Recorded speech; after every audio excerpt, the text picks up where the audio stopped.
नर्मदे हर त्वदीय पाद पंकजम नमामि देवी नर्मदे, त्वदीय पाद पंकजम नमामि देवी नर्मदे।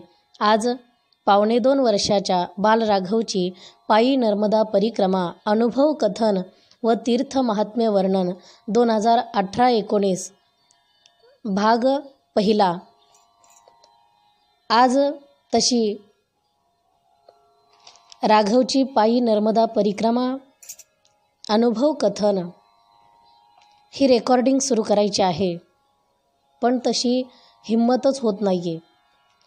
कारण आपण पाठीमागे जवळजवळ 81 भाग ऐकले आणि तीर्थ महात्म्यसुद्धा ऐकले। नर्मदा मैयाच्या किनाऱ्यावरती 60 करोड 67 हजार तीर्थ आहेत, पण एवढे सगळे तर आपण सांगू शकत नाही आणि एवढे सगळे आपण बघूही शकत नाही। पण जेवढे आपल्याला शक्य होतील तेवढे आपण बघण्याचा सांगण्याचा प्रयत्न केला। तर त्या 81 भागामध्ये माझी पहिली पायी नर्मदा परिक्रमेचं अनुभव कथन आपण श्रवण केलं आणि नंतर आपण राघवच्या परिक्रमेच्या पूर्ववृत्तांत भाग आपण श्रवण केला। तेही 10 भाग झालेले आहेत। तर त्याच्यामध्ये आपण श्रवण केलं की राघवच्या जन्माच्या अगोदरची पूर्वपीठिका काय आहे आणि नंतर त्याच्या जन्मानंतरही त्याने काय काय लीला केल्या आणि 2.25 वर्षाचा झाला आणि त्याची पायी परिक्रमा हा योग कसा जुळून आला। कारण त्याच्या अगोदर त्याची बसनीसुद्धा एक परिक्रमा झाली आणि तशी नर्मदा मैयेने एवढी कृपा केली आम्हा तिघांवरही की माझ्या पतिदेवांच्या 4 पायी नर्मदा परिक्रमा झाल्या। नर्मदा मैयेने किती सहज करून घेतल्या, काहीही अट्टहास न करता, काही प्रयत्न न करता सहजच मनात आलं आणि सहजच मैयेने सांगितलं की परिक्रमा करा, परिक्रमेला निघाला की निघायचं। त्यांच्या 4 पायी झाल्या आणि 2 मोटरसायकलवरती म्हणजे बाईकने झाल्या आणि 4 बसनी मैयाने एवढ्या सगळ्या परिक्रमा म्हणजे एकूण 10 परिक्रमा सहजच करून घेतल्या। नंतर माझ्यासुद्धा अगदी सहजच मलासुद्धा काही मैयाला म्हणत बसावं लागलं नाही अगोदर की मैया मला कधी परिक्रमेला नेते। कारण काहीही न कळत असता मैयाने 3 पायी परिक्रमा सहजच करून घेतल्या आणि बसने सुद्धा 4 आणि 1 मोटरसायकलवरती। राघवची सुद्धा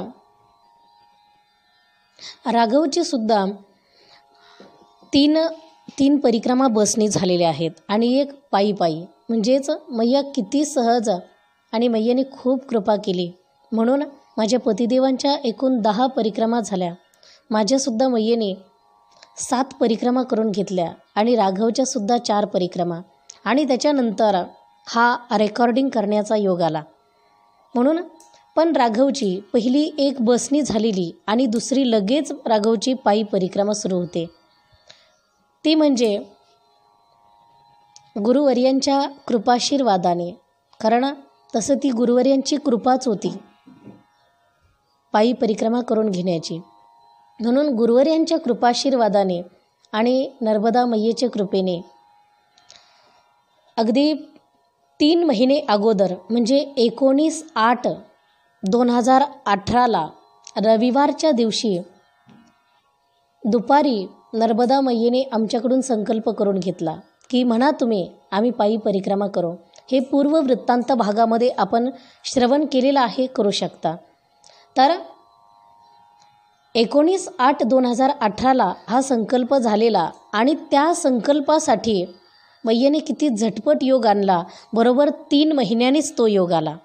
तसं आम्ही 18/11 आमच्या लग्नाचा वाढदिवस होता, त्या दिवशी आम्हाला असं वाटायचं की परिक्रमा सुरू व्हावी। रविवार होता त्या दिवशी 18/11/2018लाच परिक्रमा सुरू करायची खूप प्रयत्न केला, पण मैयेची इच्छा कशी आहे, तिच्या इच्छेने सगळं काही घडतं आहे।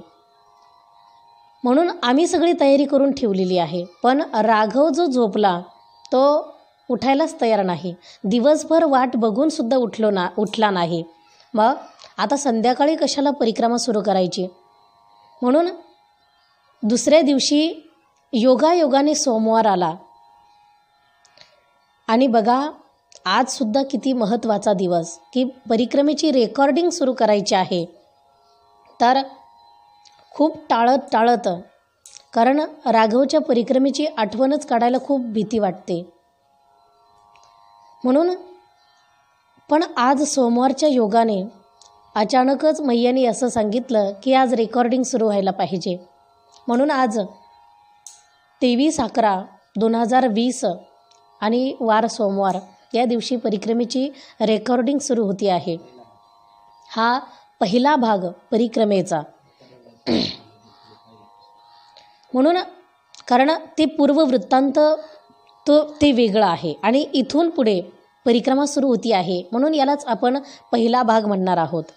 म्हणून आज परिक्रमा सुरू होण्याची तारीख वार म्हणजे 19/11/2018 आणि संकल्पाची तारीखसुद्धा तीच होती. आमच्या तेव्हा ते लक्षात आलं नाही, पण नंतर लक्षात आलं. मैयेने बघा म्हणजे जास्त काही विचार करायची गरज ठेवली नाही की संकल्पाची तारीखसुद्धा 19/8 आणि त्याच्यावर बरोबर 3 महिन्याने म्हणजे 19/11/2018 सोमवारच्या दिवशी संकल्प करायला निघालो.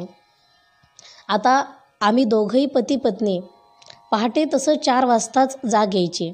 मग राघव जोपर्यंत झोपेत आहे तेव्हाच पहाटे उठून मी मैयेवरती स्नानाला गेले, ब्रह्मपुरी घाटावर स्नानाला गेले आणि भरपूर गर्दी होती त्या दिवशी.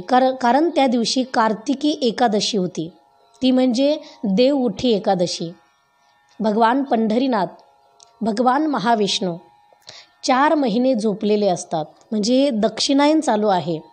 जेव्हा दक्षिणायन चालू होतं तर ते गुरुपौर्णिमेच्या अगोदर 1 महिन्यापासून चालू होतं. तर त्या दक्षिणायनामध्ये गुरुपौर्णिमेपासून देव झोपतात म्हणजे तसं आषाढी एकादशीपासूनच.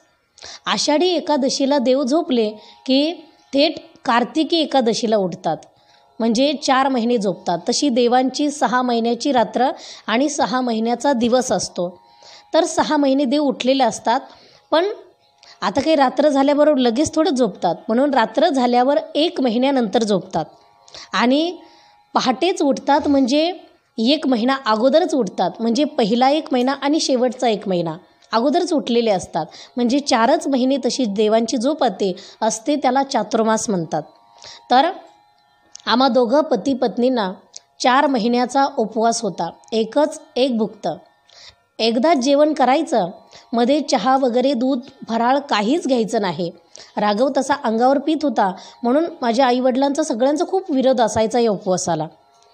पण मला असं वाटायचं की आपल्याकडून काही साधनाच होत नाही आहे, म्हणून आम्ही दोघांनी उपवास केलेला होता. आणि आज आम्हाला असं वाटायचं आपल्या उपवासाचा सुद्धा आज शेवटचा दिवस. आज उपवाससुद्धा आजच्या एकादशीपुरता, द्वादशीला चातुर्मास संपतो. तसा पौर्णिमेपर्यंत कधीही संपवू शकता, पण द्वादशीला संपलाच पाहिजे. आपण गुरुपौर्णिमेपर्यंत कधी धरू शकतो आषाढी एकादशीपासून, पण द्वादशीला संपतोच. पारणं फिटलं, संपला चातुर्मास.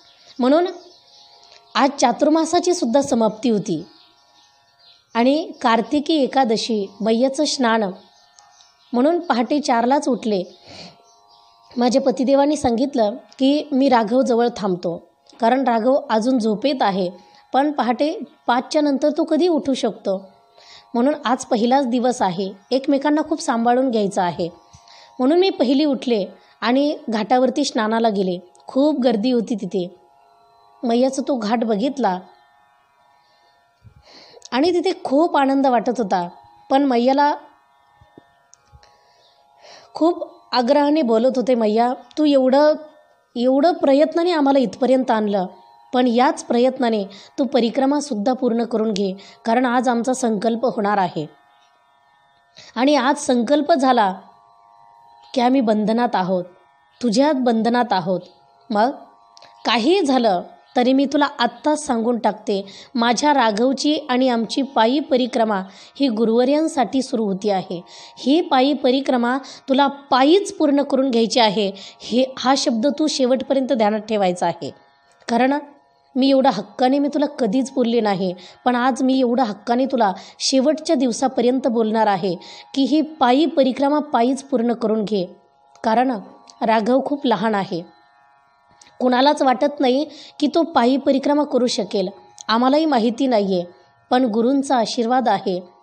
कोणतंही कार्य असेल, गुरूंचा आशीर्वाद असेल तर ते कार्य सहज पूर्णत्वाला जात असतं. म्हणून त्यांच्यासाठी करायचं आहे, पण त्यांना न माहीत आणि त्यांचाच आशीर्वाद घेऊन निघालो आहे. ही मैयाची खूप विशेष आगळी वेगळी लीला होती. म्हणून मैयाला सांगितलं, मैया आता तूच ही पूर्ण करून घ्यायची आहे. तुझ्यावरच सगळं सोडलेलं आहे. आता आम्हाला काही गरज पडते की नाही पडते, आता आम्ही काहीच विचार करणार नाही. सगळं काही तुझ्यावर सोपवून दिलं आहे. तू सगळ्यांना सांभाळते, मग माझ्या राघवला सांभाळणार नाही का? खूप सांभाळणार आहे त्याला.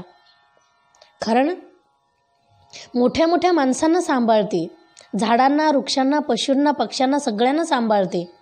मग 1.25 वर्षाच्या राघवला तू सांभाळणार आहेस आणि तुला तुझाच म्हणून सांभाळायचा आहे, आमचा म्हणून नाही. कारण मी त्याच दिवशी तुला समर्पण केलेला आहे तो. म्हणून असं म्हणून स्नान वगैरे करून त्या ठिकाणावरून मी पुन्हा गजानन महाराजांच्या आश्रमात आम्ही जिथे थांबलेलो होतो तिथे त्या हॉलमध्ये आले. कपडे वगैरे वाळत टाकले आणि आता पतिदेवांना म्हटलं तुम्ही स्नान करून या. आता राघव तोपर्यंत थोडी त्याची हालचाल चालूच झालेली होती. कारण तो एकदा पहाटे उठला ना की मग पहिलं त्याला चहा दूध पाहिजे असतं. म्हणून तो खूप आकांत करायचा, खूप रडायचा. म्हणून त्याची हालचाल चालू झाली होती. मी त्यांना म्हटलं तुम्ही जा आता लवकर. ते स्नानाला निघून गेले आणि मी तिथं राघवजवळ थांबले. आता राघव उठला. उठल्यावर मी राघवला विचारलं चहा दूध घ्यायचं का? तो म्हटलं हो. पण म्हटलं थांब, पिताजीला येऊ दे, पिताजी आले की मग चहा दूध घ्यायचं. त्याने सुद्धा त्या दिवशी तो रडला नाही. तो म्हटला हा आणि लगेच खेळायला लागला. तिथे खेळत होता. त्याला छोटीशी गाडी घेतली होती, कारण हा त्रास देईल म्हणून गाडी घेतली छोटीशी, कारण जास्त ओझ्याची नको होती. म्हणून तो तिथंच त्या हॉलमध्ये खेळू लागला. मी तोपर्यंत आरती पूजा वगैरे आवरली, म्हणजे पूजा वगैरे मांडली. तोपर्यंत माझे पतिदेव स्नान करून आले. मग राघव म्हटला, आता त्याला पिताजीसुद्धा तेव्हा म्हणता येत नव्हतं एवढं चांगलं, पण तो पिता म्हणायचा नुसता. पिता चहा दूध प्यायचं. आता एवढं जास्त बोलता येत नव्हतं. मग चहा दूध प्यायचं म्हटल्यावर हे म्हटले थांब आपण आरती करून जाऊ. आता त्याला एकदा ना उठला, त्याचा एवढा आकांत असायचा की बाकीचे माणसं घाबरत होते. आम्हीच दोघं पती पत्नी असे होतो की त्याच्या रडण्याला घाबरत नव्हतो. नाहीतर दुसरं अनोळखं कुणी असेल, आमच्या नातेवाईकातलंही सुद्धा कुणी असेल तरी राघवच्या रडण्याला एवढं घाबरतात. अरे एवढा आकांत करतो जसं याला कुणी खूप मारलं आहे किंवा याला काही चावलं की काय, खूप ओरडायचा. पण त्याला पिताजीने सांगितलं की आपण आरती पूजा करू मैयाची आणि मग जाऊ चहा दूध प्यायला. तो म्हटला हो आणि तो लगेच आमच्या दोघांच्या मध्ये येऊन बसला. आम्ही आरती वगैरे केली आणि आता पूजा आवरून ठेवली आणि लगेच राघवला घेऊन गजानन महाराजांच्या आश्रमात तिथे दूध आणि चहा सकाळच्या वेळेत भेटतं म्हणून तिथे घेऊन गेलो. आता परिक्रमा वासियांची तिथं 3 दिवस फ्रीमध्ये सेवा असते. तिथं घेऊन गेलो आणि राघवला आता चहा दूध थंड करून दिलं. त्यांनी आता राघवला प्यायचं म्हणून त्यांनी दूधसुद्धा डबल ग्लास दिला आणि राघव चहा दूध पिला. आम्हीसुद्धा चहा वगैरे घेतला. तिथून आता राघवला त्याला विचारलं नाश्ता वगैरे करायचा का? तो म्हटला नाही. मग आम्हाला तर आता एकादशी होती, तसं चातुर्मासाचा उपवास. मग चहा वगैरे घेऊन आम्ही आता इकडे आलो. पुन्हा सगळं आवरावर आमची सुरू झाली, कारण आता पटकन आवरलं पाहिजे. आपल्याला आज संकल्प करायचा आहे आणि आज खूप आनंद वाटत होता मनामध्ये आणि भीतीसुद्धा वाटत होती. का वाटत होती काही कळत नव्हतं, पण आनंद असा वाटायचा की आज कार्तिकी एकादशी आहे, देवउठी एकादशी आहे, चातुर्मासाची समाप्ती आहे आणि परिक्रमा सुरू होती आहे. नर्मदा मैयेने खूप पर्वण्या एकत्र दिल्या. सोमवारसुद्धा आहे की जो सोमवार आमच्या जीवनात खूप महत्त्वाचा आहे. मग आणि योगायोगाने आलेला म्हणून आज परिक्रमा सुरू होणार आहे. तर बाकीचे जे परिक्रमावासी आलेले आहेत परिक्रमा सुरू करायला, तर एवढा हॉल गच्च भरलेला आहे. तसा तो कालावधी परिक्रमा सुरू करण्याचा असतो. तो म्हणजे दसऱ्याच्या दिवशी दुसऱ्या दिवशी परिक्रमा सुरू होते. तर लोक जानेवारीपर्यंत करतात सुरू. पण हा कालावधी एकदम सुरुवातीचाच होता की दसऱ्यानंतर 1 महिन्याचाच. म्हणून त्या कालावधीमध्ये एवढे परिक्रमा असे आलेले होते की गच्च हॉल भरायचा, पुन्हा रिकामा व्हायचा, पुन्हा संध्याकाळी तेवढेच यायचे. आणि असे संध्याकाळी इतके परिक्रमा असे आलेले होते परिक्रमा सुरू करण्यासाठी. पण आमच्यासोबत त्या दिवशी परिक्रमा कुणीच सुरू करणार नव्हतं. सगळे म्हटले आम्ही उद्या करणार आहोत, कुणी म्हटलं परवा करणार आहोत. मग फक्त आम्हीच त्या दिवशी तिघेजण परिक्रमा सुरू करणार होतो. म्हणून आम्ही तिघेजण आता सगळं आवरून कपडे वगैरे भरून गजानन महाराजांच्या मंदिरात दर्शन घेऊन आता राघवला सुद्धा तिथे खूप आनंद वाटायचा. तो म्हटला,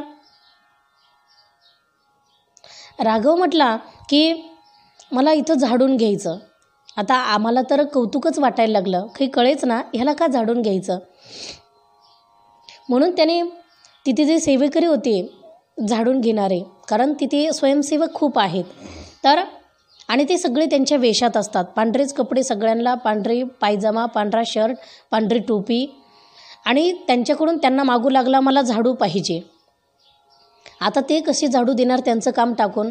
पण माझ्या पतिदेवांनी त्यांना विनंती केली की 2 मिनिटासाठी तरी द्या, नाहीतर तो खूप रडेल आणि आम्हाला खूप त्रास देईल, कारण आम्हाला परिक्रमा सुरू करायची. त्यांनी त्रास द्यायला नको, संकल्प व्यवस्थित झाला पाहिजे. ते म्हटले ठीक आहे. त्यांनीसुद्धा ऐकलं आणि ते म्हटले परिक्रमा या बाळाला घेऊन. त्या सगळ्यांना खूप विशेष वाटलं. पण आम्हाला त्याच्यातलं काहीच विशेष वाटत नव्हतं, कारण आम्हाला फक्त मैयाने परिक्रमा पूर्ण करून घेणं एवढंच आम्हाला विशेष होतं. म्हणून त्यांनी लगेच झाडू दिला आणि राघव आता झाडून घेऊ लागला.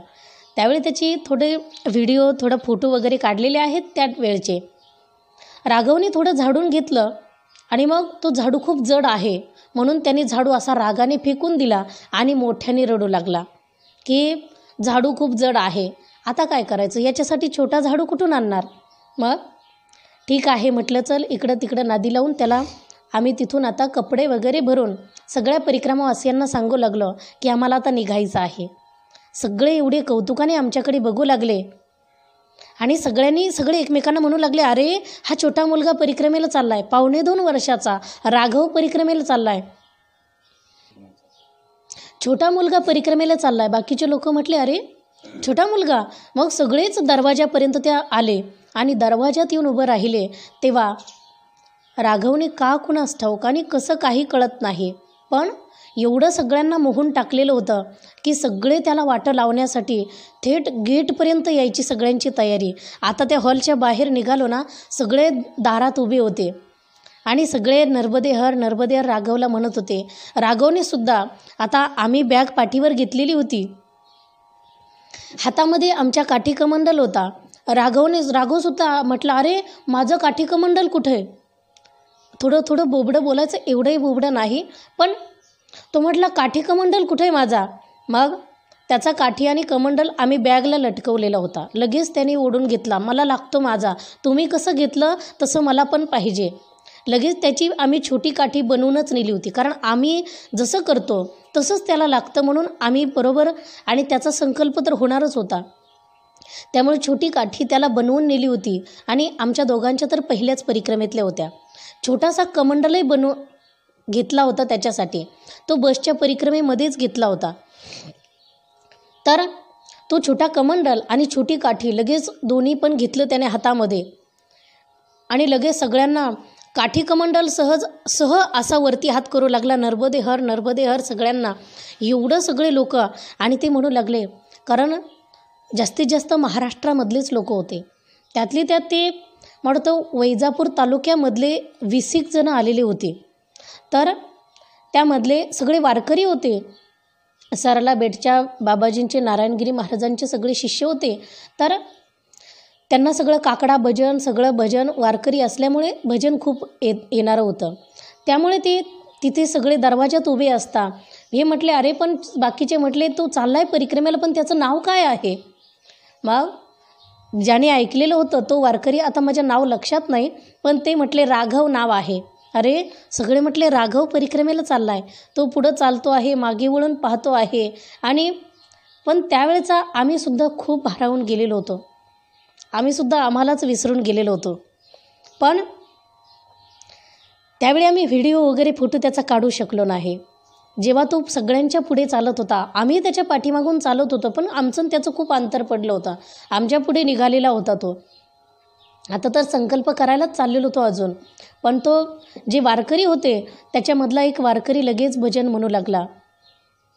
रघुनंदन पायी गेला, रथकारे तो आणिला, धरणी माझी माय बहिणी, नको ऋतू राघव चरणी. सूर्यवंशी नारायणा, माझा राघव येतो वना, धरणी माझी माय बहिणी, नको ऋतू राघव चरणी. खरोखर अश्रूंचा असा पाठ आला होता, जसा भयंकर होत होतं. मैया देवा, रामायण कथा खूप सांगितली आणि रामायण कथा सांगता सांगता मनामध्ये खूप यायचं की आपल्याला कधी रामायण बघायला मिळेल का, प्रत्यक्ष जसं घडलं तसं. मैयाने बघायला दिलं नाही, प्रत्यक्ष अनुभवायला दिलं ते रामायण. पण त्यावेळी मला कौसल्याची खरी परिस्थिती कळली. अरे मी तरी माझ्या राघवच्या सोबत वनाला जाते, पण कौसल्या किती अभागी होती, ती रामाच्या सोबत जाऊ सुद्धा शकली नाही. किती आकांत करत होती, धरणीला अंग टाकीत होती, पण ती रामासोबत जाऊ शकली नाही. पण मैया तुम्हाला किती भाग्यवान बनवलं ग, की मी माझ्या राघवसोबत जाऊ शकते. आणि जेव्हा ते अभंग म्हटले तेव्हा खरोखर एवढं भयंकर व्हायचं की असं वाटायचं या व्यक्तीचे आपण खरोखर पाय धरले पाहिजे. किती प्रसंगाला अनुरूप त्यांनी तो अभंग म्हटलेला आहे की एका जनार्दनी भाव, पायी चालत गेले देव. कारण कौसल्या आईने हे सगळं सुमंताला शेवटी विचारलं होतं. सुमंत जेव्हा रामाला सोडून आला होता गंगेच्या तीरावरती, तेव्हा प्रभू रामचंद्र तिथून पायी निघून पुढे गेले होते. तेव्हा कौसल्या आईने विचारलं सुमंता, कारण सगळेजण जिकडं तिकडं होते. दशरथ महाराज तर अंथरुणातच होते, पण कौसल्या आई एकटी परत त्या दरवाजात वाट पाहत होती ज्या ठिकाणावरून राम रथात बसून गेलेला होता. म्हणून कौसल्या आई सुमंताला परत विचारत होती, कुठे आहे माझा राम, आला का माझा राम. त्यावेळी सुमंताने सांगितलं, एका जनार्दनी भाव, पायी चालत गेले देव. आता देव 14 वर्षापर्यंत परत येणार नाही आहेत आणि तुम्हाला विरहात टाकून, सगळ्यांना आपल्याला विरहात टाकून राम वनवासाला गेलेला आहे, तुमचा राघव वनवासाला गेलेला आहे. पण अरे देवाची आई होती, पण तिला विरहात राहावं लागलं. अगं मी सामान्य आहे ग मैया, तरीसुद्धा माझं एवढं भाग्य की मी माझ्या राघवसोबत वनवासात जाऊ शकते. हा एक वनवासच आहे. म्हणून आनंदही वाटत होता आणि दुःखही वाटत होतं. हे सगळं बघितलं तर जे ग्रंथ वाचलेले आहेत, ऐकलेले आहेत, ते ग्रंथ मला अनुभवायला मिळत होते. ह्याचा मला खूप आनंद होत होता. म्हणून त्या व्यक्तीला सगळेच लोक एवढे राघवने आता मोहून टाकलेले आहेत. सगळे थेट गजानन महाराजांच्या त्या आश्रमाच्या अगदी गेटपर्यंत सगळे वाटं लावायला होते आणि खूप आनंद वाटत होता. त्या गेटवरती आल्यावर सगळ्यांचे डोळे पाणावले होते आणि सगळे नर्मदेहर करत होते राघवला. सगळे कुणी म्हणत होतं, राघव आमची थोडी दक्षिणा घेऊन जातो का. पण राघव कधीच कुणाच्या पैशाला हात लावत नव्हता, कधीच नाही. त्याने सांगितलं नाही. कुणी पैसे द्यायला लागला की एवढा आकांत करतो, आम्हाला सांगावं लागतं देऊ नका, कारण तो खूप त्रास देईल आम्हाला, खूप रडणतो. म्हणून तो लगेच पुढे निघाला. आता त्या गेटच्याही पुढे बराच अंतरावर निघून गेला, जिथे गाड्यांची पार्किंग वगैरे आहे त्याच्याही पुढे निघून गेला. आणि मग आम्ही सगळ्यांना नर्मदेहर म्हटलो. त्यांनी सांगितलं, आम्हीसुद्धा उद्या परवा निघणार आहोत, आपली भेट होईलच. सांगितलं ठीक आहे. मग आम्ही त्या ठिकाणावरून नर्मदेहर करून, कारण आज या ठिकाणावरून निघतो आहोत, परत या ठिकाणी कधी येणार आहोत माहिती नाही, पण नर्मदा मैया नक्की घेऊन येणार आहे, कारण इथं आलो तर परिक्रमाच पूर्ण झाल्याचा आनंद मिळणार आहे. म्हणून त्या ठिकाणावरून निघालो. आता गोमुख घाटावरती गेलो, कारण गोमुख घाटावरती हरिभक्तीपरायण आपल्या महाराष्ट्रामधील की ज्यांना मराठी भाषा व्यवस्थित बोलता येते असे अनिलदासजी महाराज, त्यांचा तिथे एक छोटासा आश्रम आहे, भक्ती आश्रम म्हणून. आम्ही त्यांच्याकडे तिथं गेलो आणि तिथं गेल्यावर ते म्हटले, अरे राघव परत आला की काय, कारण त्याच्या अगोदरच 1 महिना झालेला होता. तेव्हा बसनी आम्ही गेलो होतो. तेव्हा राघवला त्यांनी पाहिलं होतं. ते म्हटले, इतक्या छोट्या मुलाला तुम्ही बसनी घेऊन परिक्रमेला आलात, याला सहन होईल का, थंड पाणी, थंड हवा. पण ते म्हटले, परत तेच म्हटले की नर्मदा माई सांभाळील त्याला बरोबर. तेव्हा म्हटले होते बसच्या परिक्रमेत. आता तर राघव परत पायी जायला काठी कमंडल हातात एवढा आयटीत तिथं आलेला त्यांनी बघितला आणि लगेच राघवला असं पटकन त्यांनी उचलून घेतलं, अगदी जवळ घेतलं आणि राघवला विचारू लागले, बाळा तू परिक्रमेला जाणार आहे, धन्य आहे रे बाबा तुझे मायबाप, आणि धन्य आहेस रे बाबा तू काही सामान्य नाही, तू मोठा महात्माच दिसतो, अशा आयटीमध्ये तू चालतो. त्यावेळी त्यांनी सांगितलं, तुम्ही खूप मोठी हिंमत केली. आम्ही सांगितलं नाही, ही आमची हिंमत अजिबात नाही, ही तिनेच आमच्याकडून हे करायचं ठरवलेलं आहे. आम्ही फक्त निघालोय. आम्ही मनात आमच्या काहीच वाटत नाही की आम्हाला हिंमत आहे की नाही आहे, ती करणार आहे सगळं. त्यांनी सांगितलं, हो ती तर करणारच आहे, पण मनाची सुद्धा तयारी लागते. त्यांनी सांगितलं, ठीक आहे चला आपण संकल्प करू. मग आम्ही खाली गोमुख घाटावरती गेलो आणि तिथून थोडंसं पुढं गेल्यावर एक चौथरा आहे मोठा, त्या चौथऱ्यावरती गेलो आणि तिथे निवांत संकल्प केला. आता तसा संकल्प आम्ही अगोदर घरीच केलेला होता गुरुवर्यांसाठी, पण नुसते शारीरिक व्याधीसाठी नाही, तर गुरुवर्यांचे त्यांच्याकडूनही त्यांच्या इच्छेप्रमाणे साधना त्यांची घडावी, कारण ते अखंड साधनेमध्ये असतात. कारण संतांचं जीवन असं असतं, संसार त्यांच्या भोवती असतो, पण ते संसाराच्या भोवती नसतात. संसार त्यांना चिकटण्याचा प्रयत्न करतो, पण ते कधी संसाराला चिकटवून घेत नाहीत. नवे त्यांचा संसारच परमार्थ रूप भगवंत स्वरूप होत असतो. म्हणून संसारात असूनसुद्धा नसल्यासारखे एवढी त्यांची साधना चालू आहे. आणि त्यांचं आद्य श्रीमद जगद्गुरू शंकराचार्यांचं जे कार्य आहे ते कार्यसुद्धा कलशापर्यंत शिखरापर्यंत जावं, ह्याच्यासाठी हा मोठा संकल्प होता आणि तो संकल्प मैयाला पूर्ण करायचा होता.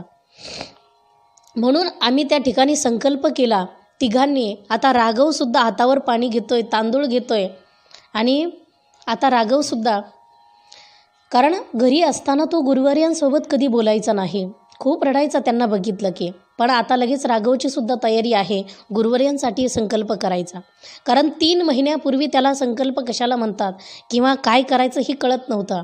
पण आज आम्ही जसं करतो आहोत, आम्ही हातावर पाणी घेतलं, त्यांनीसुद्धा हातावर पाणी घेतलं. आम्ही जसं हळूहळू दोघे मनात बोलू लागलो, तो आमच्या तोंडाकडे बघू लागला. मग आम्ही थोडंसं मोठ्याने बोललो की त्यालाही ऐकू गेलं पाहिजे, त्यालाही कळलं पाहिजे. आपण म्हणतो लहान वयात काय कळतं, पण कळतं लहान वयातच सगळ्या गोष्टी कळतात. कारण लहान वयातच आपल्याला संस्कार करायचे असले तरी पण आपण म्हणतो की लहान आहे तो अजून, काय कळतं त्याला काय सांगून उपयोग आहे. अरे लहान आहे म्हणतात ना, ओली काठी वाकते, मग जर ती वाळली किंवा मोठी झाली, निबर झाली, तर ती वाकत नाही, मोडते. म्हणून मोठेपणी आपण जर काही संस्कार करायला गेलो, चांगल्या गोष्टी सांगायला गेलो, तर मोठ्यापणी कळणार नाहीत, कळल्या तरी ऐकून घेणार नाहीत. म्हणून लहानपणी नाही कळल्या तरी सांगत राहायचं. ते बालमन म्हणजे आकर्षण करणारं असतं. म्हणून नाही कळलं तरी लेकरांना सांगतच राहायचं. म्हणून त्याच्या देखत आम्ही आता त्याला ऐकू जाईल असं बोलू लागलो. तेव्हा त्यालाही आनंद वाटू लागला. त्याला बोलता म्हणजे ते काही बोलायचं लगेच कळत नव्हतं, पण तो सुद्धा आमच्यासारखे तसे होठ हलवायचा. आणि संकल्प झाला तेव्हासुद्धा अनिलदासजी महाराजांना पुन्हा असं वाटू लागलं की अगदी छोटासा मुलगा, छोटंसं बाळ पायी परिक्रमेला निघालंय. त्यांनीसुद्धा राघवला परत एकदा जवळ बोलावलं. आता राघवला मांडीवर घेऊन बसले. त्याच्या तोंडावरून डोक्यावरून हात फिरू लागले आणि म्हणू लागले, राघव, नर्मदा मैया आहे तुझ्या साक्षीला आणि नर्मदा मैया तुझी परिक्रमा पूर्ण करून घेईल. तू खूप मोठी हिंमत केलीस, पण मैयाच्या जीवावर निघाला ना. पण तू काही एका जन्माचं पुण्य केलेलं नसेल, हे खूप जन्माचं पुण्य असेल. आमचे डोळे सारखे पाणावतच होते. आणि त्यांनी राघवला पुन्हा सोडलं. राघव, आता आम्ही सांगितलं दर्शन घे, आता लगेच दर्शन घ्यायला. आता तर इथून पुढे त्याला कधी सांगायची गरज पडली नाही तू दर्शन घे म्हणून महात्म्यांचं. हा पहिलाच दिवस होता. म्हणून त्यांनी दर्शन घेतलं अनिलदासजी महाराजांचं. आणि आता आमची जी पूजा होती त्या पूजेमध्ये आमच्या 2 बाटल्या होत्या. एक आम्हा दोघा पती पत्नींची एकत्र होती जलाची बाटली. नर्मदा मैयेचं जल आम्ही भरलेलं होतं. ते म्हणजे संकल्प करून ते जल भरून आपल्याला संकल्प करावा लागतो. तीच बाटली आपल्याला पूर्ण परिक्रमेमध्ये तिचीच पूजा मैया म्हणून करावी लागते. तर राघवची जी बाटली आहे ती छोटीशी बाटली, त्याची आम्ही स्वतंत्र भरली होती. कारण आमच्या दोघांचं म्हणजे पती पत्नींचं एकत्र जल चालतं पूजा. आता छोटीशी ही देवपूजा माझ्या पतिदेवांनी हे सगळं देवपूजा भरून ठेवली.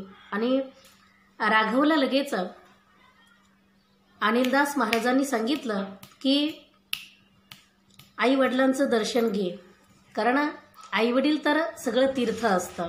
म्हणून आईवडिलांचं दर्शन घेण्यासाठी म्हणजे आमचं दर्शन घेण्यासाठी राघव लगेच पळतच आला.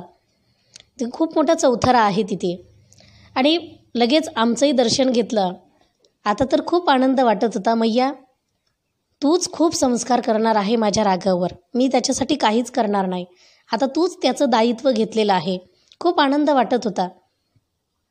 आणि संकल्प वगैरे आता सगळंच काही आवरलेलं आहे. आता तिथून निघायचं. बरोबर आता 9:30 वाजलेले आहेत सकाळचे. आणि सकाळचे 9:30 वाजता संकल्प पूर्ण झाला.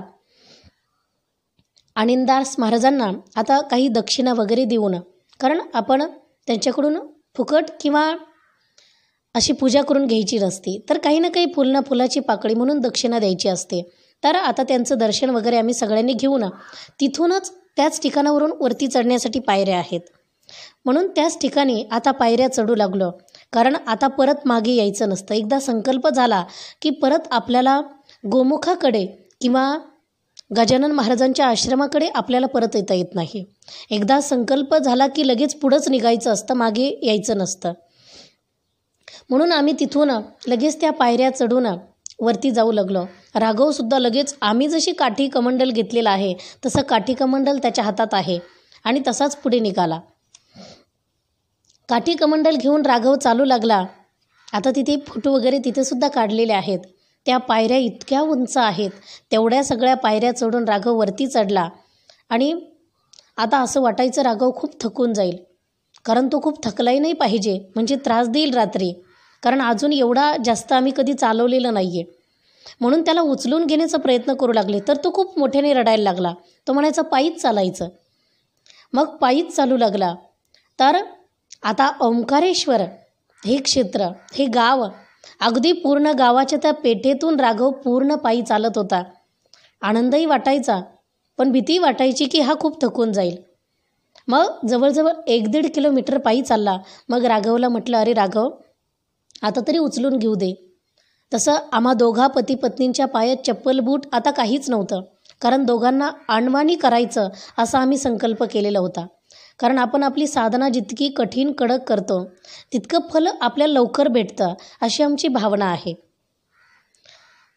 तसं तर आता राघवने सुद्धा बघितलं की यांच्या पायात काहीच नाही आहे. त्यानेसुद्धा त्याच्या पायात त्याच्यासाठी जी बूट चप्पल नेली होती ती त्याने लगेच पायातून काढून टाकली. मलाही घालायचं नाही, तुम्ही घालत नाही ना, मी पण घालणार नाही. त्याने पायातली चप्पल काढून टाकली. मग बॅगेच्या बाहेरच्या कप्प्यामध्ये ती चप्पल ठेवून दिली आणि राघव आता अनवाणी चालू लागला. राघव, अरे असं करू नको. तू जर असा चालला तर पायाला खडे टोचले, रक्त निघेल, मग तुला चालता यायचं नाही, मग नर्मदा मैयाला राग येईल ना, असं त्याला म्हटलं ना. तो म्हटला, नाही नाही, मला तसंच चालायचं. मग तुम्ही पण तसं का चालता? तुमच्या पायाला लागल्यावर नाही का मैयाला राग येणार? म्हटलं ठीक आहे. मग तो तसाच चालत होता. आता थोडं पुढं गेल्यावर एक ग्रामपंचायतचं ऑफिस काहीतरी नाव होतं. आम्ही तिथे थोडं थांबलो. त्या ओट्यावरती तिथं बसलो. आता राघवला भूक लागलेली होती.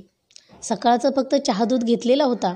जसा आम्हा दोघा पती पत्नींना उपवास होता आणि आता त्याला भूक लागल्यामुळे तसं तो अंगावर पित होता. म्हणून माझ्या पतिदेवांनी सांगितलं की आपण थोडा वेळ बसू, म्हणजे त्याला झोप लागली तर लागून जाईल आणि झोपला की मग आपल्याला पटपट चालणं उरकेल. म्हटलं ठीक आहे. आम्ही तिथं बसलो, पण राघव काही झोपायचं नाव घेईना. कारण तिथं जे शेजारी पाजारी जे लोक बसलेले होते ना, ते सगळे विचारायला लागले, अरे इतना सा बच्चा, इतना छोटा सा बच्चा परिक्रमा में जा रहा है क्या? लोकांच्या एवढ्या गप्पां तो आवाज ऐकून तो आता झोपायची त्याची तयारी नाही. मग आता तिथं 15-20 मिनटं थांबलो असेल आणि पुन्हा तिथून चालायला लागलो. पण जाता जाता आम्ही एक बॅग घरून नेली होती. एक बॅग मागवलेली होती. ते म्हणजे छोट्या बाळांना असं पाठीवर घेता येतं त्या बॅगेत बसून. तशी ती बॅग होती. ती बॅग घेऊन त्याच्यामध्ये राघवला बसवलं. ती बॅग माझ्या पाठीमागून लावली आणि माझी जी बॅग होती सामानाची ती पुढून लावली. पण राघव काही त्याच्यामध्ये बसेना. थोडा वेळ बसला, पण त्याला नको नको वाटायचं. 10-5 पावलं चालत गेलो आणि राघव लगेच ओरडायला लागला, नको नको त्याच्यामध्ये. मग दिवसभर प्रयत्न केला तरीसुद्धा राघव त्याच्यात बसायला तयार नाही. आता काय करायचं? बॅग तर ओझं कसं वागवायचं हे, आणि फुकटच ओझं झालं.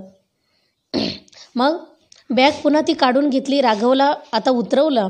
मग राघवला कडेवर घेतलं. माझ्या बॅगेमध्ये सामान थोडं कमीच होतं, कारण माझ्या पतिदेवांकडेच जास्त सामान ठेवलं. ते म्हटले, राघव तुझ्याकडेच जास्त राहतो ना, मग तुझ्याकडे सामान कमी राहू दे. माझी बॅग हलकी होती आणि आता राघवला कडेवर घेतलं आणि आता चालू लागलं. चालता चालता आमची अपेक्षा एवढीच होती की रोज आम्ही 5 किलोमीटर चाललो तरी बस झालं. 7-8 महिने का लागाना, पण परिक्रमा पायीच पूर्ण व्हायला पाहिजे. 5 किलोमीटर चाललो तरी खूप झालं, अशा अंदाजाने चालत होतो. आणि चालता चालता, कारण पायातही तसं काही चप्पल वगैरे नव्हती, म्हणून आता एवढं पहिला दिवस असल्यामुळे खूपच, आणि दोन्ही बाजूनी दाट झाडी आहे, डांबरी रस्ता आहे, गाड्याही चालू आहेत, तसा आनंद तोही मिळतो आहे. पण आठवण आली की खूप वेगळं काहीतरी असं वाटतं की आपण केवढी मोठी हिंमत केली, नर्मदा मैयेने काय मोठी हिंमत केली. पण ही सगळी जबाबदारी मैयावरच आहे. मैयालाच हे सगळं करून घ्यायचं आहे.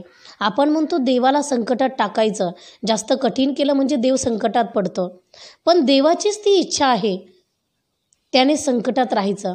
मग कारण कोणीही साधक जेव्हा साधना करतो तर हे त्या साधकाचं काही त्याच्यामध्ये मोठेपण नसतं. ही देवाची खरी परीक्षा असते आणि ही नर्मदा मैयेने तिच्या हाताने तिची परीक्षा घेतली आहे, कारण ती खूप मोठी तपस्विनी आहे, तिच्यात तेवढं सामर्थ्य आहे, म्हणून ती हे सगळं करू शकते.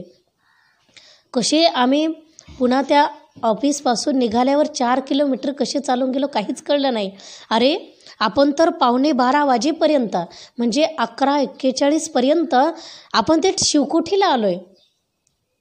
म्हणजे तिथे एक रोटी बाबा आश्रम आहे आणि जिथं माझ्या पहिल्या परिक्रमेमध्ये आम्ही इथं मुक्कामी आलो होतो, त्याच ठिकाणी आज दुपारीच 11:15लाच पोहोचलो आहे आणि एकादशी आहे, म्हणून त्या आश्रमात गेलो. तर आजची एकादशी मला वाटतं एकच एकादशी असावी त्यावेळी, म्हणून तिथे फराळ होतं. पण फराळाचं चालूच होतं, सगळेजण फराळ करत होते, तोपर्यंत आम्ही तिथे जाऊन पोहोचलो. आणि आता राघव म्हटला भूक लागली. आता राघवला सुद्धा तिथे खिचडी वगैरे होती, साबुदाणा खिचडी भगर असं बनवलेलं होतं. मग राघवला म्हटलं, राघवही आमच्यासोबत तिथे पंक्तीत बसला. आता तर आम्हाला कुणी विरोध करत नव्हतं की पुरुष एका बाजूला बसा, महिला एका बाजूला बसा, कारण असं होतं राघव आमच्या दोघांच्या मध्येच बसायचा. तरच बसायचा, नाहीतर त्यांच्याही जवळ एकटा बसायचं नाही, माझ्याही जवळ एकटा बसायचं नाही. आणि त्याचं जे ताट होतं ते ताट आम्ही घरूनच नेलेलं होतं. घरी तो त्याच ताटात जेवायचा. तो म्हटला, मैया मला हेच ताट पाहिजे हां. मग आम्हाला असं वाटायचं रस्त्याने त्याला जर आठवण झाली ताटाची तर रडेल, म्हणून आम्ही ती ताट सोबत नेलं होतं. कुठं जेवायला बसला तर त्याचाच ग्लास आणि त्याचंच ताट, त्याचाच कमंडलू पाण्याला असायचा आणि त्याच्याच ताटामध्ये तो जेवायचा. आम्ही तरी कोणत्याही ताटात जेवायचो, पण त्याने कधीच बदलवलं नाही. पूर्ण परिक्रमा होईपर्यंत तो त्याच ताटामध्ये जेवला. आणि जेव्हा आमच्या दोघांच्यामध्ये बसला, मी त्याला ते ताट त्याचं काढलंच नव्हतं. मी म्हटलं आता पहिलाच दिवस आहे, याला जर आठवण नसेल तर जाऊ द्या, म्हणून तिथलं ताट ठेवलं. तो लगेच तो म्हटला, नाही नाही नाही, मग हे ताट नाही लागत मला. ताट सगळं तयार बनवलेलं ताट, पण त्याने सगळं बाजूला लोटायला लावलं आणि त्याच्याच ताटामध्ये ते पदार्थ पुन्हा ठेवायला लावले. थोडीशी खिचडी आणि भगर झिरकती असं त्याने थोडं फराळ केलं.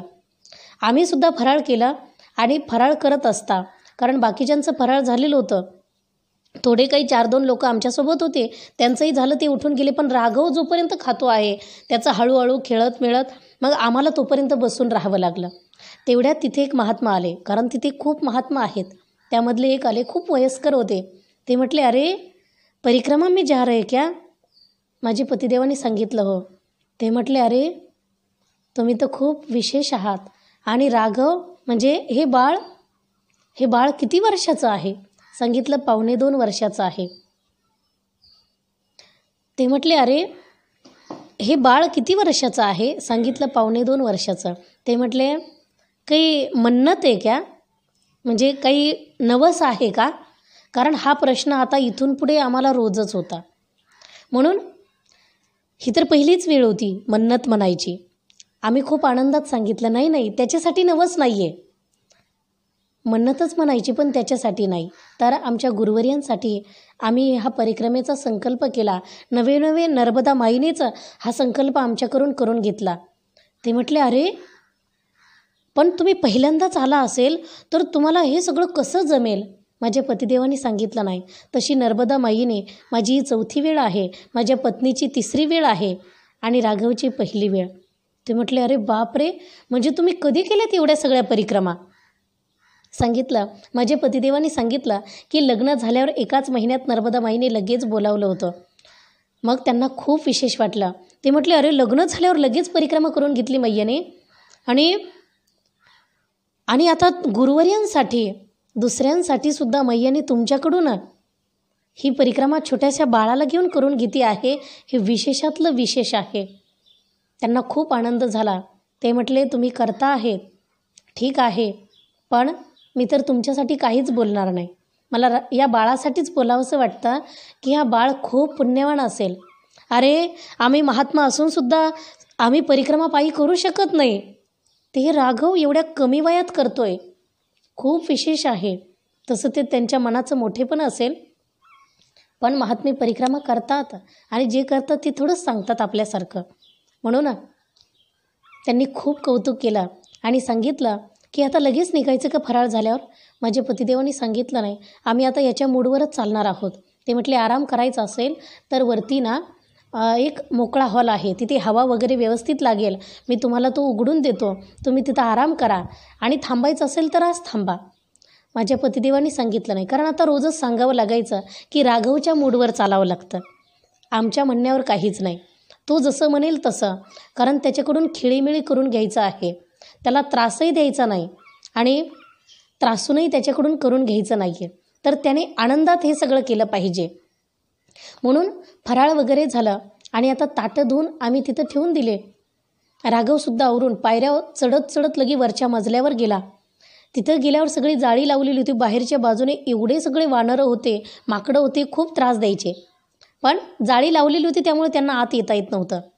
तिथे आम्ही आसन लावलं आणि आता तिथे आरामासाठी थोडा वेळ तिथे झोपलो.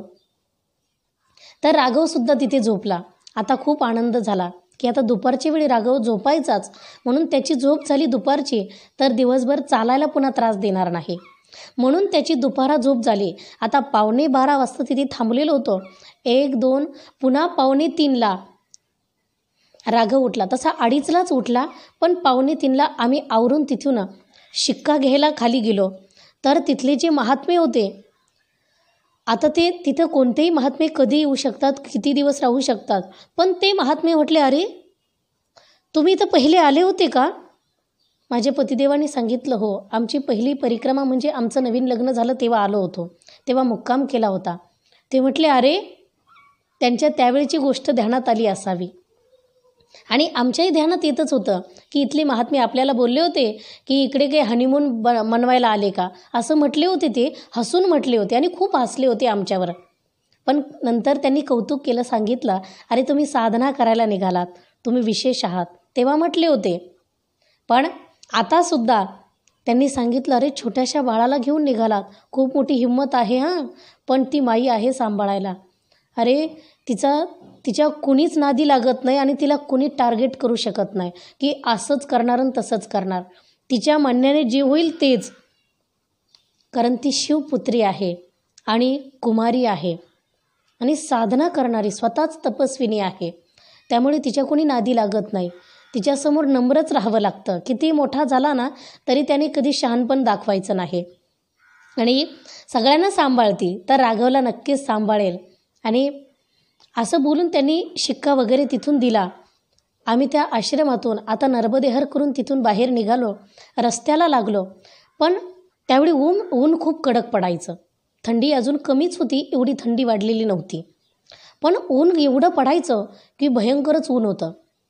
आता तिथून निघालो आणि पुन्हा चालायला लागलो. आता राघव एवढ्या उन्हातसुद्धा हट्ट धरायचा की मला पायीच चालायचं. पण आता राघव रडायचा. माझ्या पतिदेवांनी सांगितलं, नाही रडला तरी आता त्याला उचलूनच घ्यावं लागेल. मग त्यांची बॅग अगोदरची जड आणि त्याच्यावर राघवला त्यांनी खांद्यावर घेतलं. आणि आता लोक काही गुरं वळत होते, मग ते गुरं दाखवायचे, कुठं गाई म्हशी दाखवायचे, पक्षी दाखवायचे, पशु दाखवायचे. असं दाखवत दाखवत 2-3 किलोमीटर सहजच चालून गेलो. आणि मग पुढं गेल्यावर छोटे छोटे गावं लागत होते. एक थापना म्हणून गाव लागलं. आता त्या गावामध्ये सुद्धा त्या स्टँडवरती आता कुठं थांबणार म्हणून स्टँडवरती थोडा वेळ बसलो. मग आता तिथं अर्धा तास तरी आमचा गेला असावा. आणि तिथून पुढे आता पुन्हा चालायला लागलो. पण पुढे गेल्यावर असा रस्ता होता की त्या रस्त्यावर, तसा रस्ता चांगलाच होता अगोदरचा, पण तिथे खडी पसरवलेली होती सगळी. ती सगळी खडी आता एकतर अनवाणी पायाने चालत होतो. जवळजवळ अजून 3-4 किलोमीटरपर्यंत याच रस्त्याने चालायचं आहे आणि सगळी खडी पसरवलेली आहे. आता त्याच्यावरून आम्ही चालत होतो. असं भयंकर त्रास पायाला होऊ लागला, कारण आज पहिलाच दिवस होता. पण मनात आनंद काही वेगळाच होता.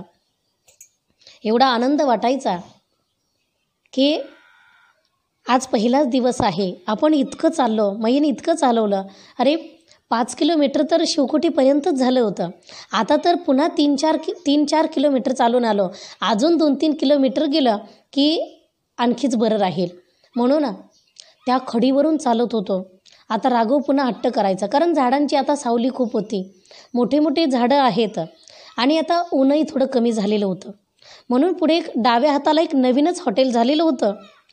आमच्याकडे पाणी संपलेलं होतं, म्हणून त्या हॉटेलमध्ये तिथं पाणी घ्यायला थांबलो.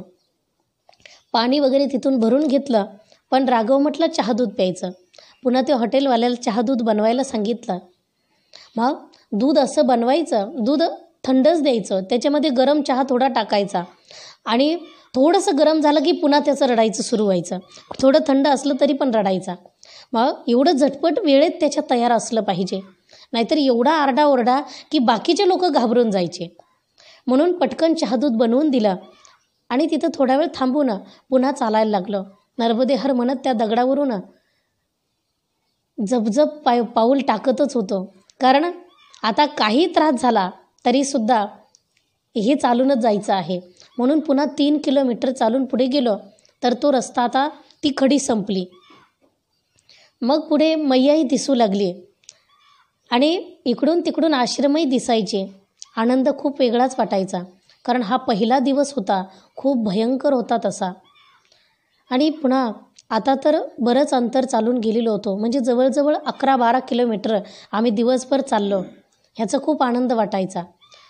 मग तिथे मोरटक्का म्हणून गाव आलं आणि त्या मोरटक्क्यामध्ये आता त्यांनी सांगितलं, तिथं विचारल्यावर की इथे किनाऱ्यावरती एक नवीन आश्रम आहे, तसा जुनाच आहे पण तिथे चांगली व्यवस्था होते, तर त्या हॉटेलच्या बाजूने तुम्ही तिथं डाव्या हाताने वळून तिथे जाऊ शकता. तर तो दत्त संन्यास आश्रम आहे.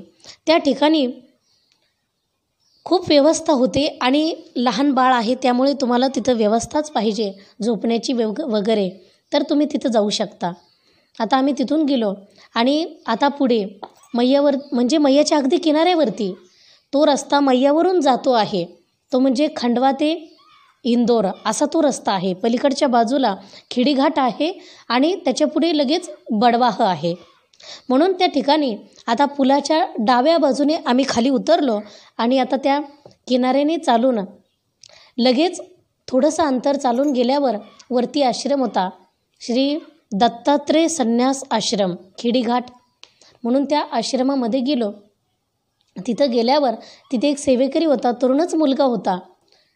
मग त्याने नर्मदेहर म्हटलं आणि समोर खूप फुलांची वगैरे अशी बगीचा होती. खूप सुंदर आश्रम होता. त्या आश्रमात गेलो. त्यांनी सांगितलं वरच्या मजल्यावर जा, तिथे सुंदर व्यवस्था आहे. मग आम्ही वरती गेलो तर वरती तिथे असं कमरे इतकेच उंच अशा भिंती होत्या, बाकी सगळं ओपन होतं, पण थंडी नव्हती त्यामुळे काही वाटलं नाही. आणि वरती स्लॅब होता आणि खाली मस्त सारवलेलं होतं, खूप छान वाटायचं. मग तिथे गेल्यावर आम्ही आसन वगैरे लावलं आणि आणखी तिथे 7-8 परिक्रमावासी आले. ते म्हणजे मध्य प्रदेशचे होते, मला वाटतं तिकडे नरसिंगपूर जिल्ह्यातली ते असावेत. तर ते परिक्रमावासी आले आणि आम्ही आता आमचं आवरून एक एक जण जाऊन हातपाय वगैरे धुवून यायचं. आता सगळं एकेकाने करायचं, एकेकाने राघवजवळ थांबायचं. मग हातपाय वगैरे धुवून आलो आणि आता आरती वगैरे करून घेतली. आरती करायला बसल्यावर राघवने पुन्हा हट्ट धरला, दोघांच्या मध्ये बसायचं आणि आरती मीच ओवाळणार. आरती ओवाळायला सुद्धा आता राघव, आम्हाला आरती ओवाळायची सुद्धा गरज राहिली नाही. मग पण मी तसं त्याच्या हाताला हात धरून राहायचे की पोळल वगैरे म्हणून. तर आता आरती झाली, अष्टकं झाले, तो सुद्धा आरती अष्टकं सुरू झाले की लगेच टाळ्या वगैरे वाजवायचा. आणि आता ते जे परिक्रमावासी आलेले आहेत त्यांनी सुद्धा ते म्हटले, अरे एवढ्या छोट्याशा बाळाला घेऊन तुम्ही आलात. आम्ही सांगितलं नर्मदा मैयेने बोलवलं, पण ते बाकी अरे मन्नत होगी कोई, कारण मन्नत म्हटलं की लोक जरा खालीच बघणार आपल्याकडे, चांगल्या दृष्टीने पाहणार नाहीत. पण आम्हाला काही नवस करून आम्ही गेलेलोच नव्हतो, त्यामुळे स्पष्ट सांगावं लागायचं. तसं आम्ही ठरवलेलं होतं की आपण शेवटपर्यंत सांगायचं नाही आम्ही का परिक्रमा करतो. पण मैयाने जे म्हटलं ते कधीच होऊ देत नाही. मैयाने रोजच सांगायला लावलं, दिवसातून कितीतरी वेळा सांगावं लागायचं की मन्नत नाही आहे, गुरुवर्यांसाठी करतो असं. आणि पुन्हा पुन्हा मनात तर असंही यायचं की गुरुवर्यांसाठी आहे असं म्हटल्यावर मैयाच्या लक्षात राहील की ह्यांचे हे त्याचसाठी करतायत, आपण सुद्धा ते काम केलं पाहिजे, ह्यांची इच्छा पूर्ण केली पाहिजे. म्हणून ते म्हटले होगी कोई मन्नत. माझ्या पतिदेवांनी सांगितलं बाबाजी तसं नाही आहे, काय नवस असलं तरच परिक्रमा करावी आणि नवस आहे असं काही नाही आहे. ते म्हटले मग कशाला परिक्रमा करायची, नवस नाही केला तर मग परिक्रमा का करता. माझ्या पतिदेवांनी सांगितलं का परमार्थ साधना हे काही नवस केला तरच करावी लागते का. आम्ही आत्तापर्यंत कधीच कशाचा नवस केला नाही, तरीसुद्धा साधना मैयाने करून घेतली. मग आम्ही जी परिक्रमा करतो आहेत, आमच्या नर्मदा मैयेने आमच्याकडून संकल्प करून घेतला की गुरुवर्यांसाठी, आमच्यासाठी नाही किंवा बाळासाठी तर मुळीच नाही, तोच परिक्रमा करतोय त्याच्या गुरूंसाठी, त्याच्यासाठी परिक्रमा नाही आहे. मग ते म्हटले अरे बापरे, त्यांना इतकं विशेष वाटलं. आणि तेच माणसं आता खाली जाऊन सुद्धा बाकीच्यांना सांगू लागले, छोटंसं बाळ आलं आहे, परिक्रमेला आलं आहे आणि गुरूंसाठी परिक्रमा करतं आहे. आता तर गुरूंसाठी तर परिक्रमा करायला पुण्य कमवायला गेलेलो होतो, पण तिथे नको तेच व्हायला लागलं. आमचा उगाचच मान वाढायला लागला, उगाचच मोठे पण लोक द्यायला लागले, हेच जास्त व्हायला लागलं होतं. रात्रीची वेळ झाली, आता रात्री 8-8:30 वाजले होते. मग त्यांनी भगर बनवली होती आणि भगर आणि शेंगदाणे होते. भगर आणि शेंगदाणे घेऊन तो जो सेवेकरी मुलगा होता तो वरती घेऊन आला आणि तिथे आम्हाला सगळ्यांना त्यांनी वाढून दिलं. आम्ही फराळ वगैरे केलं आता आम्हाला खूप आनंद व्हायचा की आजची एकादशी झाली की उद्या आपला उपवास सुटणार. म्हणजे मैयाकडे उपवास करायचं म्हटलं तरी हट्टाने करता येत नाही. मग ती ठेवील आता तसं राहिलं, आपण मोकळे झालो उद्यापासून. म्हणून आज फराळ वगैरे झालं आणि आता राघवला सुद्धा तीच थोडीशी भगर खाऊ घातली. जास्त काय खाऊ घालण्यासाठी काही नव्हतं. 4-2 बिस्किटं खाऊ घातले आणि आता राघव लगेच पटकन झोपला. पण ते जे परिक्रमावासी होते त्यांनी वरती जे 4 फॅन होते, 4ही फॅन चालू करून दिले. माझ्या पतिदेवांनी सांगितलं, बाबाजी आमच्या बाजूचे 2 फॅन बंद करा. ते म्हटले, नाही नाही कसं? हे म्हटले, अहो आमच्याकडे बाळ आहे. ते म्हटले, बाळ आहे मग आम्ही काय करायचं? तुमचं बाळ आहे ना, तुम्ही सांभाळा. तुम्ही काय असं प्रत्येक ठिकाणी असं करणार आहे? आज पहिलाच दिवस आहे तुमचा. ते जरा जास्तच बोलू लागले. आज तुमचा पहिलाच दिवस आहे. पहिल्या दिवशी आम्हाला तुम्ही गप्प करणार, फॅन बंद करायला लावणार. इथून पुढे कितीही वेळा तुम्हाला असं ग्रुपमध्ये झोपावं लागेल, राहावं लागेल. मग तुम्ही काय कराल? सगळ्यांना फॅन बंद करायला सांगणार का? तुमच्या बाळासाठी काय आम्हाला बदलायला लावणार का? माझ्या पतिदेवांनी सांगितलं, एवढं नव्हतं बोलायचं. ते म्हटले, मग बाळ घेऊन यायचंच कशाला? घरीच ठेवायचं ना. माझे पतिदेव म्हटले, एवढंही पण बोलू नका. ही सगळी नर्मदा मैयेची इच्छा आहे. आम्ही त्याला घेऊन आलो आहे. हे आमच्या इच्छेने आलेलं नाही आहे. जे सगळं केलं नर्मदा माईने केलेलं आहे. आणि तुम्हाला फॅन चालू ठेवायचे असेल तर ठेवा, पण फॅन चालू राहिले तर त्याला सर्दी होईल. म्हणून म्हटलं, नसेल बंद करायची तर नका करू. आणि तो असा आहे, तो अंगावर कपडाच ठेवत नाही. तो एकतर उघडच झोपायला त्याला आवडतं आहे आणि आणखी आता इथे जरी त्याचे कपडे काढले नाही तरीसुद्धा अंगावर कपडे ठेवणार नाही. मग त्याला गार लागेल म्हणून ही फॅन तुम्ही बंद केले पाहिजे. तर त्यांनी सांगितलं, ठीक आहे ठीक आहे असं रागानेच म्हटला आणि राग फॅन बंद केला. पण जेव्हा ते पुढे चालायचे, बरोबर आमची आणि त्यांची 1 महिन्याने भेट झाली होती. तर त्यावेळी ते माणसं अक्षरशः पायावर असे लोटांगण घेत होते. ते म्हटले, अरे आमच्याकडून खूप चुकलं, आम्ही तुम्हाला खूप त्रास दिला त्या रात्री, पण आम्हाला कळलं की तुम्ही खरंच पायी परिक्रमावासी आहात. म्हणून अक्षरशः ते माणसं 7-8 जण खूप रडले होते त्या दिवशी 1 महिन्यानंतर. पण आज त्यांनी खूप त्रास दिला होता. मग रागानेच मग त्यांच्यात बोलायचे, कशाला लेकरं घेऊन यायचं? हे काही गंमत आहे का? परिक्रमा कशी करायची माणसाने? वयस्कर झाल्यावर करायचं. हे तरुणपणातच निघाले, लेकराला घेऊन निघाले, काही घरी काही आहे की नाही? असंही काही बोलण्याचे त्यांचे भाव होते.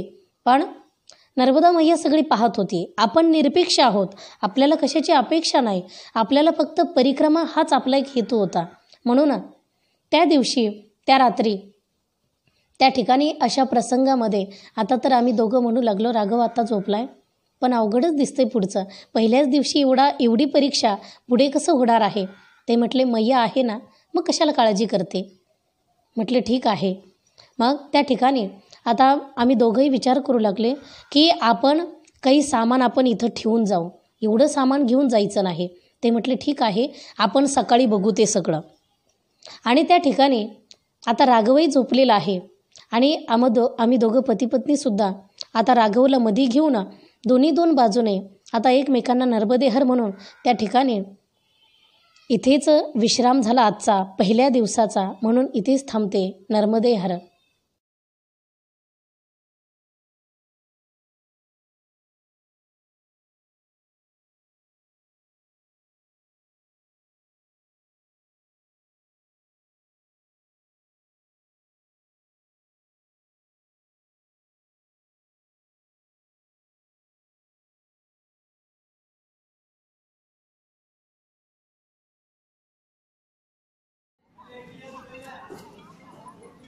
काल पोरले फोन लावला ते म्हणजे आले की फोन लावला होते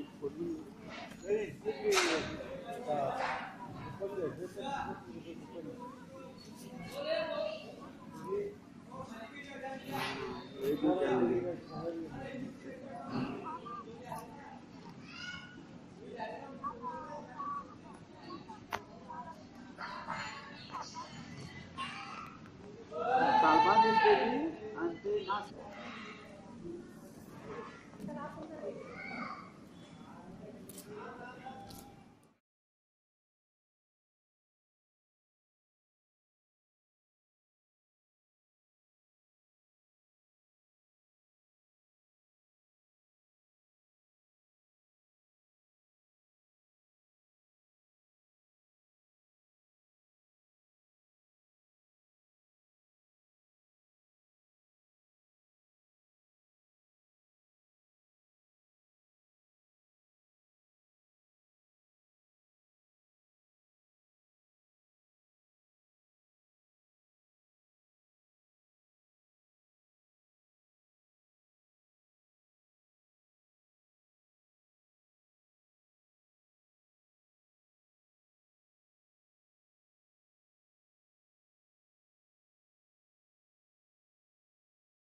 ले चालतो बाबा राघव, ले चालतो बाबा राघव.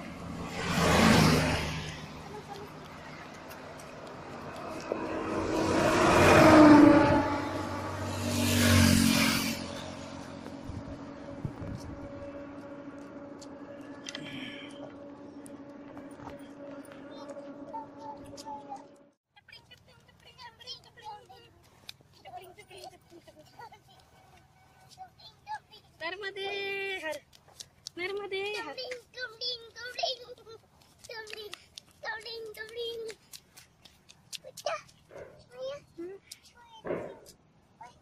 हा सूर्यदेव पाहिला.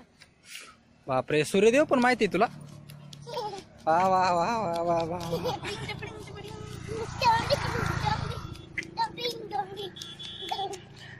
बाबा पळा पळा पळा.